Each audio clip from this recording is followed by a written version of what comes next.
अस्सलाम वालेकुम, मेरा नाम डॉक्टर उम्मे हबीबा है और मैं कंसल्टेंट गायनेकोलॉजिस्ट वैली क्लिनिक में प्रैक्टिस करती हूँ। आज मैं एक बहुत कॉमन चीज़ है लेकिन इसके बारे में अक्सर ख़वातीन को पता नहीं होता और अगर इसको वक्त ट्रीट ना किया जाए तो ये भी कॉम्प्लिकेशंस का एक बाइस बनती है। ये है vomiting and nausea in pregnancy और हाइपरमेसिस ग्रेविडेरियम। इन दोनों में क्या फ़र्क है? ये बहुत कॉमन चीज़ है। जब औरत जिसकी प्रेगनेंसी होती है, जब हमल ठहरता है तो उसके बाद 3 महीनों में खासतौर पर बहुत ज़्यादा वॉमिटिंग की शिकायत होती है, क्या आती है, दिल ख़राब होता है, कुछ खाने को दिल नहीं चाहता है, ठीक। और कुछ ख़वातीन कहती हैं घर में कि नहीं बस ये तो होता है, ये तो प्रेगनेंसी की नॉर्मल अलामत है, बस ये पी लो, वो कर लो। लेकिन जब अक्सर आप उसको बर वक्त ट्रीट ना करें इस वॉमिटिंग को, तो उसकी वजह से ये हो जाता है कि उस माँ के अंदर इतनी ज़्यादा डिहाइड्रेशन हो जाती है जो उसकी प्रेगनेंसी के लिए भी खतरे की बाइस बन जाती है और उसके बेबी के लिए भी खतरे का बाइस बन जाती है। अब ये हमें देखना पड़ता है कि ये जो वॉमिटिंग है, ये जो दिल ख़राब हो रहा है जिसको नोजिया कहते हैं, ये ईदर सिर्फ प्रेगनेंसी की वजह से या और किसी चीज़ की वजह से भी है। अब जैसे गर्मियों का टाइम आ रहा है, समर्स आ रहे हैं, तो समर्स के टाइम में क्या होता है कि समर्स में डिहाइड्रेशन ऑलरेडी हो रही होती है और फूड पॉइजनिंग ज़्यादा हो रही होती है। इन चीज़ों की वजह से भी अक्सर ये होता है जो प्रेग्नेंट वुमन होती हैं उनके अंदर वॉमिटिंग और नोजिया बढ़ जाता है। अब वो क्या करती हैं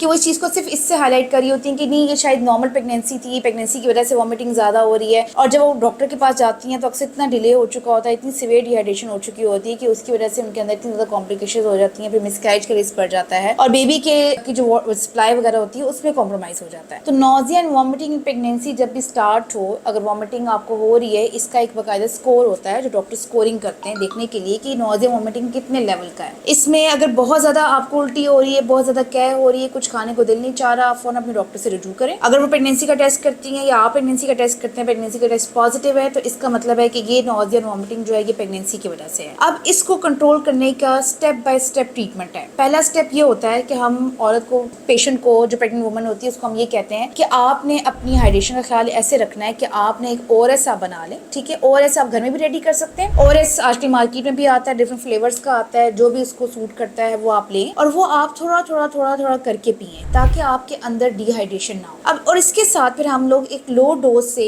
जो एंटीएमेटिक है वो स्टार्ट करते हैं जिससे हमारे पास वॉमिटिंग को कंट्रोल किया जा सके। तो पहले लो डोज से स्टार्ट करते हैं। अक्सर औरतों को उन लो डोज की मेडिसिन से फर्क पड़ जाता है और वो ओआरएस के साथ पीती हैं, उनकी हाइड्रेशन बेहतर होना शुरू हो जाती है और उनका विद इन जो फ्यू मंथ्स, क्योंकि ये हार्मोन की वजह से वॉमिटिंग ज्यादा होती है, फिर 3 मंथ्स के बाद वो हार्मोन कम होना शुरू हो जाता है तो उसकी वजह से फिर वॉमिटिंग भी सेटल होना स्टार्ट हो जाती है। तो ये जो वॉमिटिंग की मेडिकेशन होती है इसकी वजह से उनको काफी फर्क पड़ता है। और बहुत सी ऐसी खवातीन हैं जिनमें जो लो डोज मेडिसिन होती है उससे नहीं फर्क पड़ता। फिर ऐसी मेडिसिन है जो स्टेप 2 पे आती हैं, जो स्टेप 2 पे हम उन मेडिसिन को देते हैं ताकि उससे जो है ना वॉमिटिंग को कंट्रोल किया जा सके, उससे जो है ना दिल खराब होता है उसको कंट्रोल किया जा सके। फिर स्टेप 2 के बाद स्टेप 3 पे मेडिसिन आती हैं कि स्टेप 3 पे ऐसी मेडिसिन हैं जो कि ज्यादा इफेक्टिव हैं, लेकिन वो हम लोगों ने पहले स्टेप 1 स्टेप 2 की मेडिसिन दे के फिर स्टेप 3 की मेडिकेशन पे हम लोग जंप करते हैं। इस दौरान में किसी भी टाइम अगर एक औरत को इतनी ज्यादा वॉमिटिंग हो रही है कि वो इतनी ज्यादा डिहाइड्रेटेड हो गई है तो फिर ओरल मेडिकेशन तो उसके लिए एब्जॉर्ब करना ही मुश्किल है। फिर उस सूरत हाल में हम मरीजों को उनको एडमिट करके फॉर टाइम बीइंग के लिए उनको ड्रिप्स लगाई जाती हैं और वो भी ऐसी ड्रिप्स लगाई जाती हैं, हर तरह की ड्रिप नहीं लगाई जा सकती प्रेग्नेंट वुमन को। कुछ लोग जाते हैं छोटे छोटे क्लिनिक्स पे चले जाते हैं और वहाँ जाके किसी भी बंदे से जाके बस घर में बुला के ड्रिप लगवा देते हैं कि बस ड्रिप लगवा लें। इस प्रेगनेंसी में हमारे पास खास तरह की जो सिंपल ड्रिप्स होती हैं जो कि अलाउ हैं, जो मेडिकेटेड हैं, कि वो ड्रिप्स इस्तेमाल की जाएं ताकि उसकी वजह से जो नमकियात की कमी हो रही है वो पूरी हो। कुछ ड्रिप्स ऐसी होती हैं जो कि हम लोग प्रेगनेंसी में यूज नहीं करते, ठीक है, तो उन ड्रिप्स से अवॉइड किया जाए और ऐसी मेडिकेटेड ड्रिप्स हैं जो आप डॉक्टर से मशवरा करके उन ड्रिप्स को लगवाएं ताकि उससे जो है डिहाइड्रेशन, जो पानी की कमी है वो दूर हो सके। और फिर अक्सर उनमें ऐसे हम लोग इंजेक्शन शामिल करते हैं जिससे जो न्यूट्रिएंट्स की कमी है वो भी दूर हो सके। ये हमारे पास इसलिए हर औरत को कहती हैं जो प्रेग्नेंट वुमन है कि वो अपनी, जब उनको नोजिया वॉमिटिंग स्टार्ट होती है, अपनी हाइड्रेशन स्टेटस का ख्याल रखें, अपनी मेडिकेशन का ख्याल रखें और खाने को ये करें,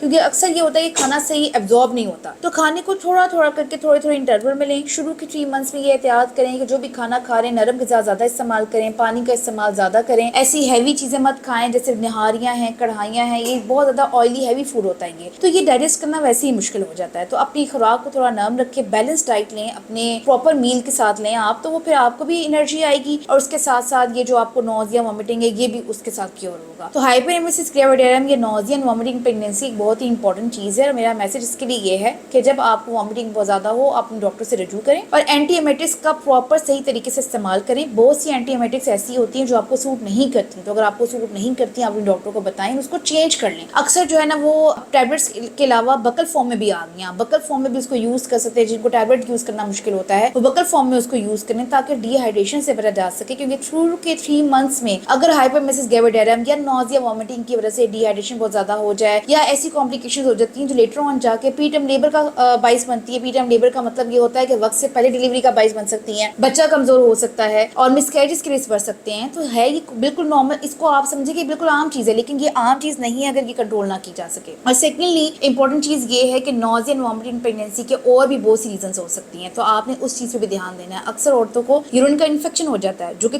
शुरू के 3 मंथ्स में वैसे भी ज्यादा कॉमन है। तो यूरिन के इन्फेक्शन होने की वजह से भी नोजिया वॉमिटिंग ज्यादा होना स्टार्ट हो जाती है, या कोई फूड पॉइजनिंग हो चुकी है, कोई बाहर का कुछ खाना खा लिया है या घर में कोई हैवी फूड खा लिया जो कोई डाइजेस्ट नहीं हुआ, उसकी वजह से फूड पॉइजनिंग की वजह से नोजिया वॉमिटिंग ज्यादा हो सकती है। या हो सकता है कि रीनल कोई स्टोन है, कोई स्टोन की वजह से भी हो सकता है कि नोजिया वॉमिटिंग ज्यादा हो जाए। या बहुत सी खवातीन में ये भी देखा गया है कि जब उनके शुरू के 3 मंथ्स में एक रेट्रोवर्टेड यूट्रस होता है जो कि यूट्रस नॉर्मल पोजीशन से थोड़ा हट के पोजीशन पे होता है, उसकी वजह से क्या होता है मसाने पे बोझ पड़ता है। मसाने पे बोझ पड़ने की वजह से जो किडनी है उसके सोजिश स्टार्ट हो जाती है जिसको हाइड्रोनेफ्रोसिस कहते हैं, और उसकी वजह से भी नोजिया वॉमिटिंग और पेन बढ़ जाता है। तो ये सब कंडीशंस ऐसी हैं जो कि प्रेगनेंसी में हाइड्रोनेफ्रोसिस की वजह से, कोई किडनी स्टोन की वजह से या फूड पॉइजनिंग की वजह से, या जो है ना कोई यूरिन इन्फेक्शन हो गया उसकी वजह से भी ये जो नोजिया एंड वॉमिटिंग है प्रेगनेंसी में ज्यादा हो जाता है। तो इसलिए आपको जब भी अलामात हो आप अपने डॉक्टर से रिव्यू करें। और यूटीआई, रीनल स्टोन्स, इन सब की ट्रीटमेंट मौजूद है जो कि प्रेगनेंसी में की जा सकती है, और बर वक्त ये इलाज करके जो हामला औरत है उसकी लाइफ को बेहतर बनाया जा सकता है, उसको कॉम्प्लिकेशन से बचाया जा सकता है।